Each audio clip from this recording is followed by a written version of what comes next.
Good morning, good morning, good morning, and welcome to our weekly meditation practice.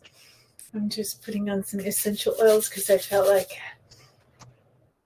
it would just brighten my day. It's a beautiful day here today, bright and sunny. Not necessarily warm, but bright and sunny. And there are some things certainly for waking up with light now that we're past kind of that spring equinox and the time change and all the rest of it, where our days start a little brighter, which always is just good for the soul, I think. Today we are talking about self-compassion. This is a big topic that we might actually come back to as we progress through these weekly meditation practices, and one that I hope will be, let's say, soothing.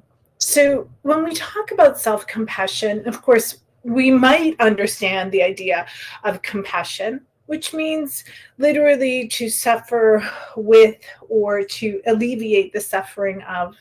And so I often try to connect the distinction between empathy and compassion.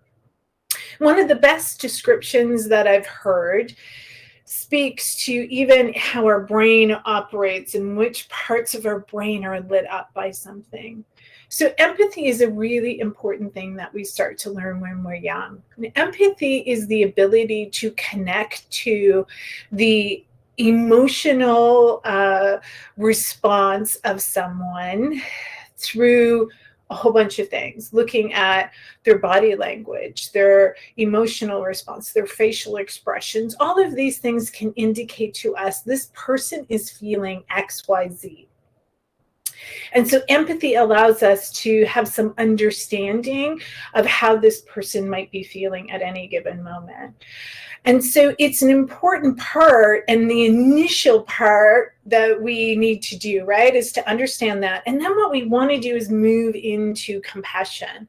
But often what we do is we sit in the empathy of it. So some people will say, well, I'm very empathic, which means often that they're picking up without limitation on anyone around them, the energy and the emotional state of anyone around them. And so this is often a trauma response that we start to develop when we're young. And so what we want to do is have boundaries around that, right? Where we pick, if you will, and choose who we're looking at, right? And who we're picking up on. And again, the distinction then becomes moving from, okay, now I have, I think, a pretty good idea of how this person is feeling. Now I need to move into compassion, which lights up a whole other part of our brain. It's a different action. If we stay in empathy too long, what starts to happen is we start to feel the pain that the other person might be experiencing. So if that's anger or sadness or grief or whatever might be going on, in particular, what we would term the negative emotions, right? The ones that create a sense within ourselves of pain, distress, discomfort. Now, all of a sudden, if we're starting to feel this, what we start to do is disconnect, because we don't want to feel this pain. But what we're indeed doing is disconnecting from this other person's. And now this becomes about us and our pain, not the other person. And which is the opposite to compassion, right? Compassion is this idea of seeing how someone is feeling and offering them support, love, compassion, whatever it might be, right? To support them in what they're feeling, not making it about us and our own pain then that we might be feeling and disconnecting. With compassion, we connect. With empathy, when it stays too long, it can create disconnection. So when we start to think about this from a different perspective, which is that which we feel for ourselves, right? Self-compassion is about also understanding how we might be feeling at any given time and not allowing ourselves to get caught up in our own pain, but instead looking for, I'm going to call it like the salve that we can put on the wound that starts to help it heal.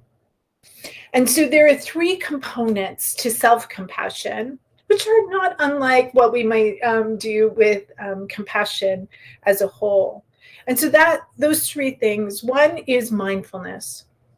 So when we start to think about it from this perspective, what we want is we don't want to become over identified with the thoughts that we might be having. So think about the example that I just gave when we're talking about our own pain or being empathetic to ourselves, right?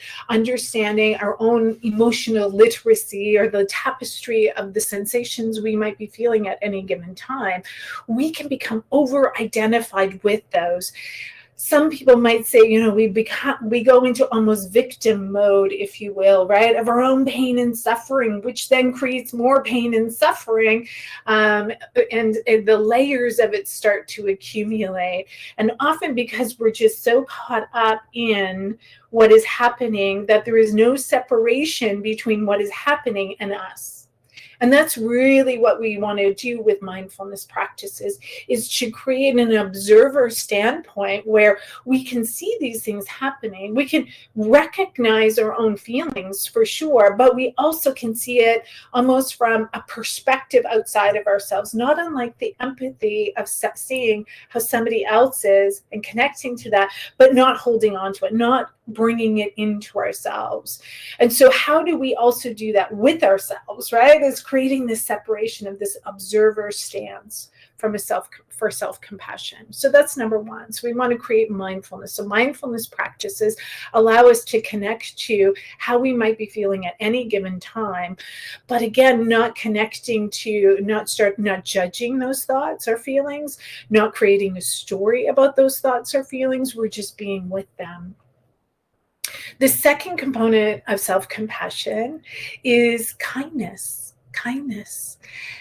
And so I often will describe the difference between kindness and I'm going to call it indulgence or judgment, which can go either way here. So, judgment, some of us, especially those with that trauma response of being very empathetic, but also anxiety and traumatic stress that we might be feeling in our body, we can become very critical of self and of other people. And so that judgment, right, really starts to generate more of those over-identification with the thoughts, right? More negative thoughts, right? And more judgment. And then we just are sitting in it and creating more and more of it. We know from lots of research that judgment or being hard on ourselves or like pushing ourselves, right, is not a great motivator. That most of us, if not all, but most of us are much more motivated through kindness, through discipline, through grit.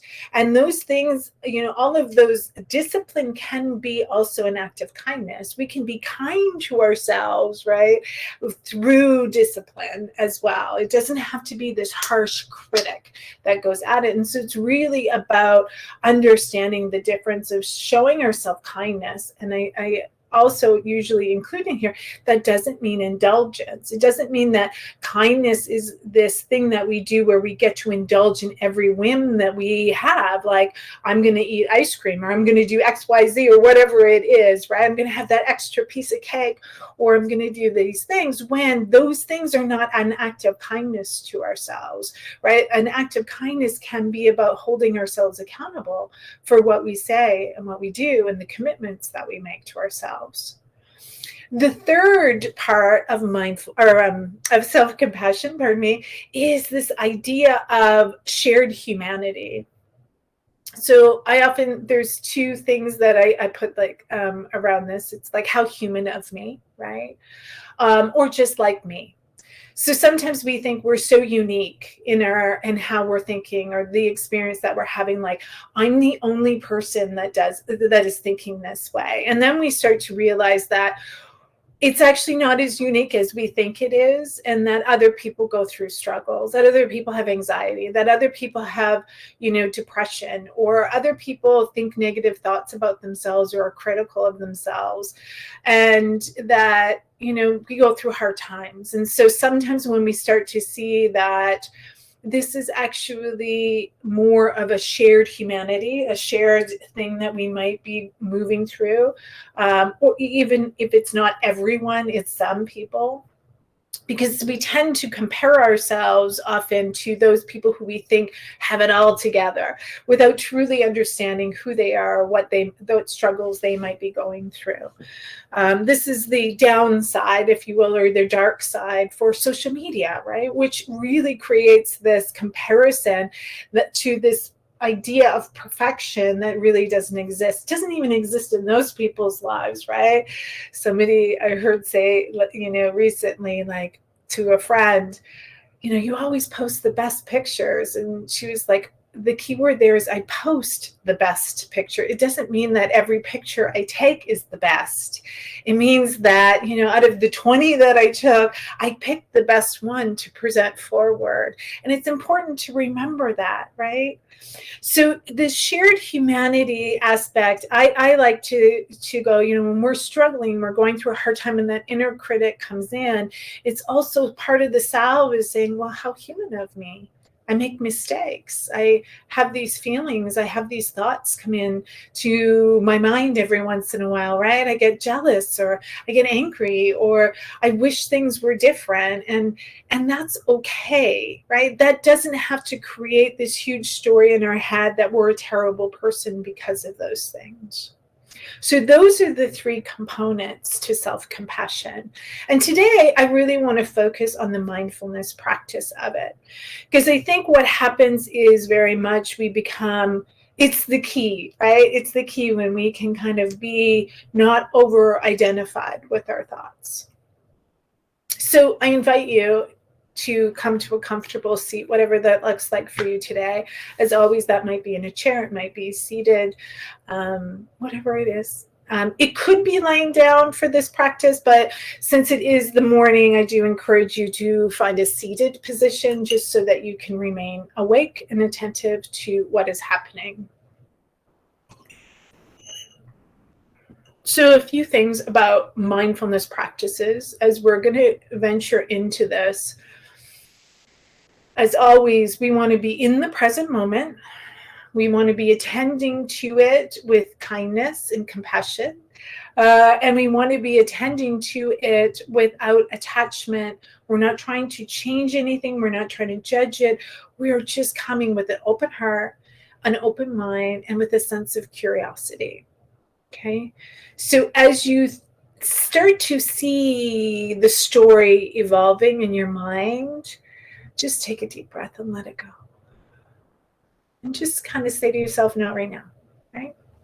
So I invite you to close your eyes. If that doesn't feel comfortable for you or you want to practice in a different way today, please do so. Lower your gaze.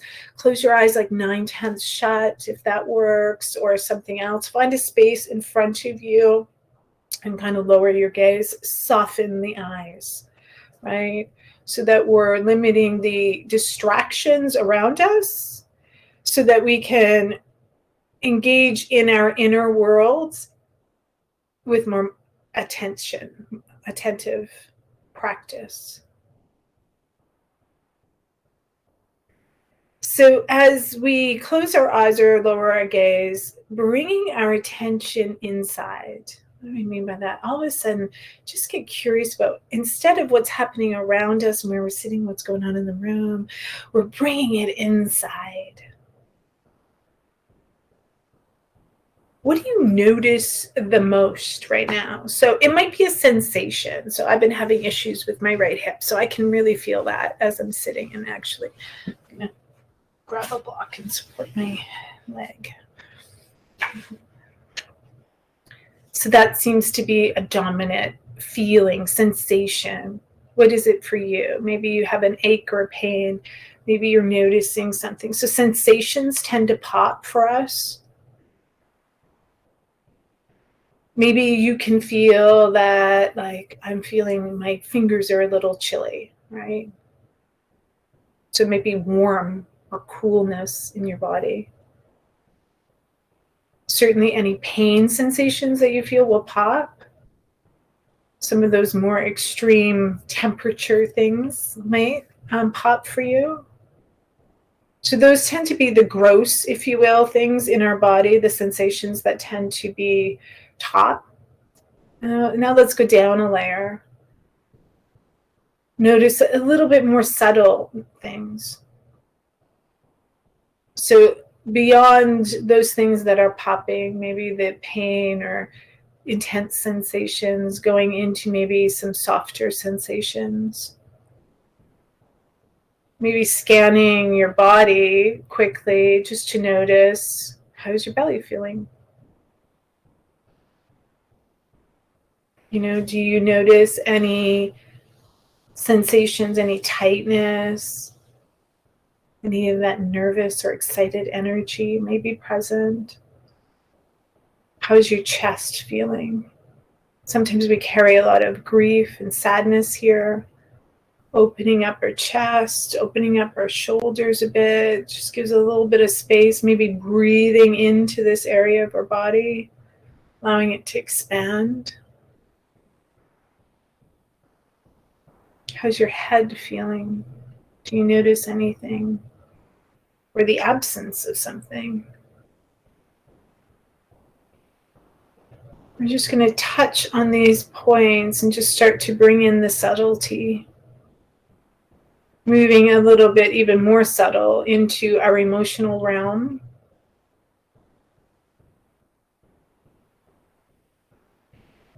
Do you feel any emotions present? There doesn't have to be. There might not be. For me, there's really not. I'm quite in the neutral zone today. But perhaps you're feeling, you just had an interaction before this, so you might be feeling happy or sad or mad or something else. Perhaps there's a story in your head, which we'll get to in a minute here, that's generating some emotional response. Perhaps sitting in meditation has a tendency to bring up a certain emotional response for you. Can you see it? Can you feel it? Can you just be with it for a moment?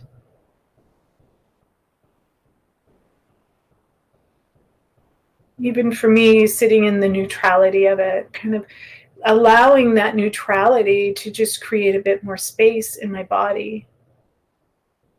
Almost visualizing and creating a bit more space.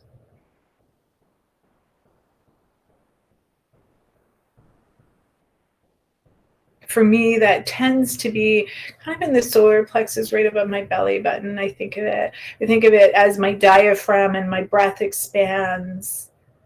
I'm creating a bit more space. Even though my breath might not change, it feels like it's creating more space with it.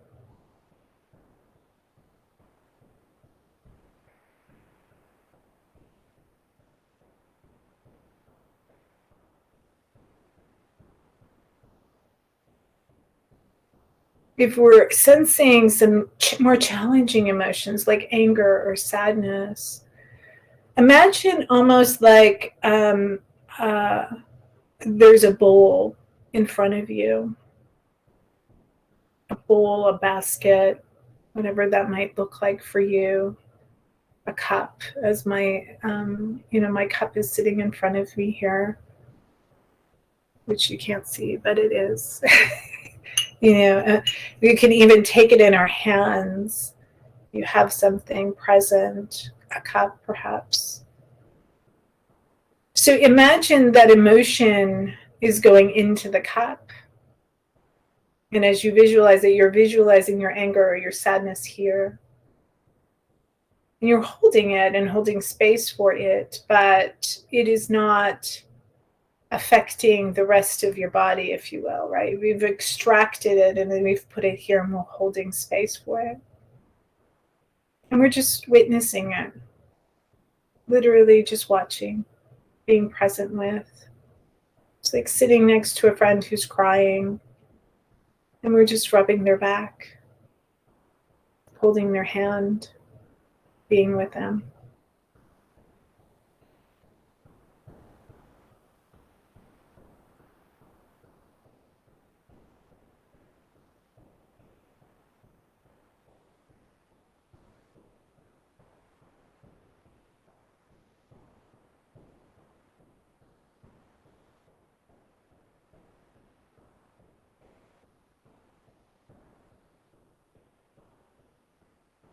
As we attune to our emotions, sometimes, and we see it, sometimes it'll have an effect, meaning perhaps it's in a bowl of water and it's bubbling up, like the anger is bubbling, and having a reaction.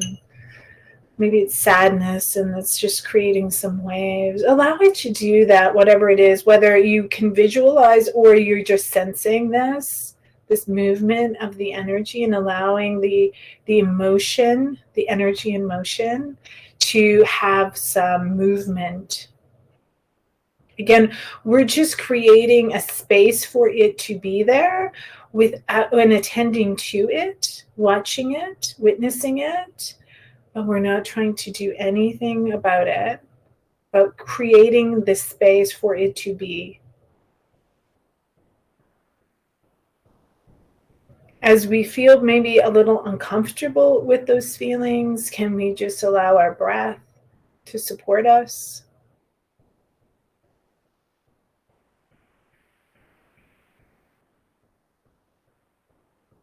Feeling the supports beneath us, that we are grounded and supported in this moment.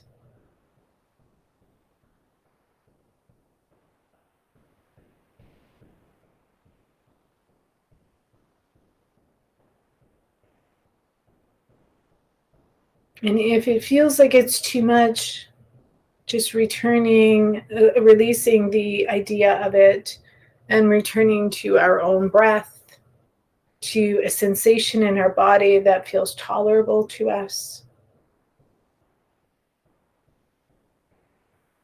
And then perhaps at some point, whether this is now or later, reattuning to the emotion. So we call this pendulation, right? We're moving in and out of this if it feels too intense. You can come in and out, and we're still creating space for it. We're not trying to get rid of it, right? Or avoid it or compartmentalize it for a later date that never comes. Deny it, brush it under the rug, whatever, verbiage you want to use. We're actually creating space for it, but we're also being very compassionate to self as we do so, that we're not overwhelming our own nervous system with whatever we might be feeling. But learning how to navigate this system to build our own capacity, building that capacity to attune to it. Now, often what happens as I'm going to just pick up my glass again, right? As we hold space for this emotion in our body, often what accompanies it is a story. So there's thoughts in our head that start to percolate the story of whatever might be associated with this emotion, or trying to make meaning of this emotion, such as, why am I feeling this way? What happened in my day that made me feel this way, right? Where did this come from? Who did something to me to make me feel this way? Whatever the brain is starting to do, right? The brain is like a meaning-making machine, right? So it's trying to figure it out. And so what we want to do is just release that and just be with what is. There is no perfect answer to why I'm feeling this way. Sometimes there's a good reason, right? We know it's like cause and effect. And sometimes there's not. Sometimes it's actually, once we create space for our emotions, it's all of the emotions that we've pushed to the side, this accumulation of stuff, it's like opening up that junk drawer and all of a sudden, trying to deal with all of this stuff, going, where did this come from? Where did this come from? And it's like, well, does it matter where it came from? It's there. So let's just be with it. Let's clean it up. Emotion is energy in motion. Allow it to move. Allow it to bubble up. And what we find is, after a moment or two, it dissolves. It starts to become less, right? As we pendulate in and out, even of really intense emotions, And, the second or third time we come back into it, it doesn't quite feel the same intensity. Once we start to see the thought or the story that goes along with it, I have a client, if she's watching, she'll laugh. She starts to see it like a helium balloon that starts to float up, and she snips the strings, right? I often say it's like the clouds in the sky, just let them float on by, right? It's okay to have story. That's what the brain does. The condition of the mind is to think. The condition of the mind is to think. That's what it does. That doesn't mean that that's the totality of who we are. We also have this emotional body. So giving space to this as much as we give space to the thoughts that come up is important.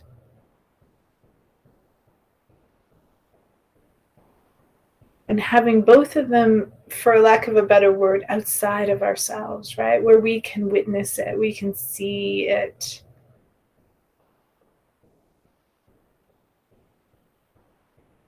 Allows us then to move into that second part of self-compassion, which is being kind. Wow, I'm feeling really sad today. There's a lot of sadness here. We're not judging ourselves for feeling sad, right? We're creating a space where we can rub our own back, if you will, which might look like hand on belly, just being with it. Or perhaps if you feel this emotions in a specific area of your body, like your chest, you can place a hand there, a loving touch. Similarly, like we do with a friend, right, where we're rubbing their back or holding their hand. How do we do that for ourselves? Suffering is a part of life. We feel our pain, but as we linger in the pain, we create more suffering for ourselves, and that's a choice that we can make. To feel our pain, to experience all of our emotions, right? To create a bit of space for them, to be kind to ourselves so that they can be moved, if you will, or processed, and that we can come into the next experience of our life without being burdened by these past experiences or emotions.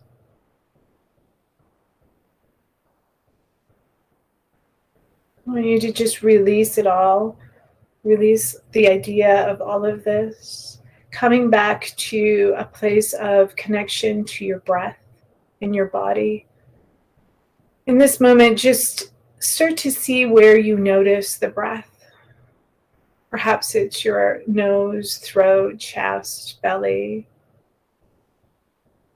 For a moment, just seeing where you notice it. Perhaps it's because of the movement of your body with your breath. Perhaps it's the temperature change, if you will, at your nose.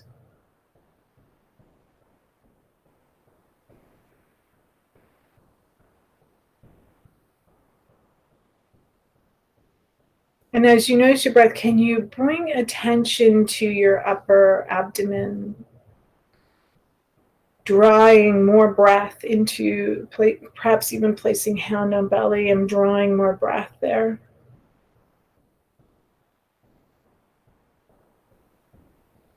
And as you do a couple of rounds of this breath, noticing how this might change that inner landscape of how you're feeling and the sensations that might be present.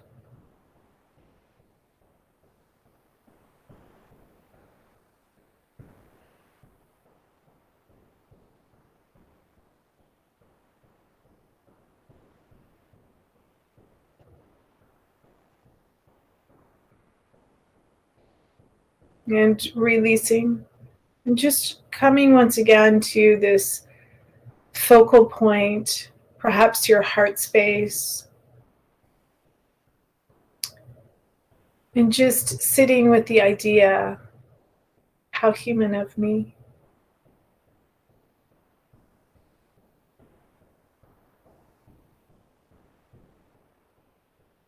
How human of me.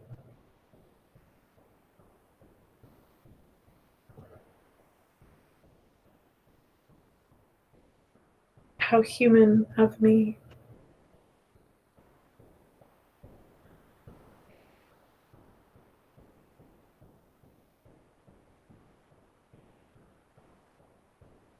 And as you feel into this, can you feel your heart expand a little?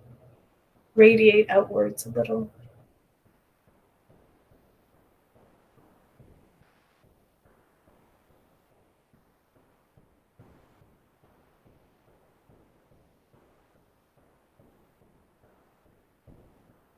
And releasing that thought, that feeling, that sensation. Perhaps taking one hand to the ground, one hand to your heart. Just breathing in, allowing the energy as you inhale coming from your hand that's touching the ground, coming up your arm, feeling that grounding energy from the earth through your heart, feeling grounded. And also just having a little more space perhaps for our own emotional landscape, our own mental landscape, but creating a bit more of that witness perspective, that mindful perspective. And able to provide a bit of kindness, that salve to whatever we might be feeling.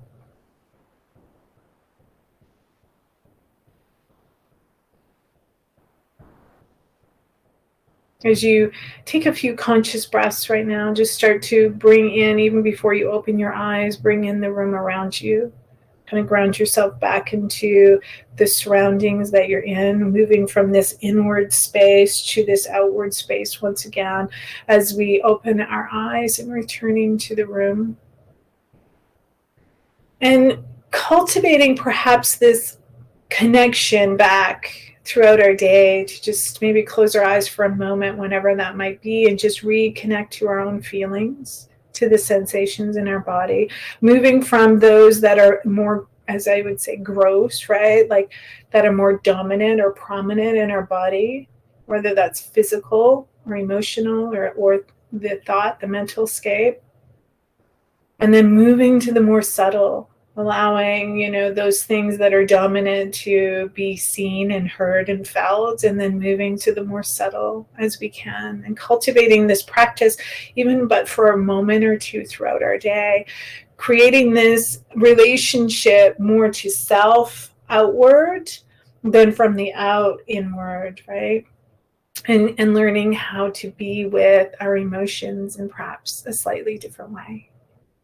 Thank you for your practice today. I will see you next week or another time. I hope you found this practice helpful. Take good care.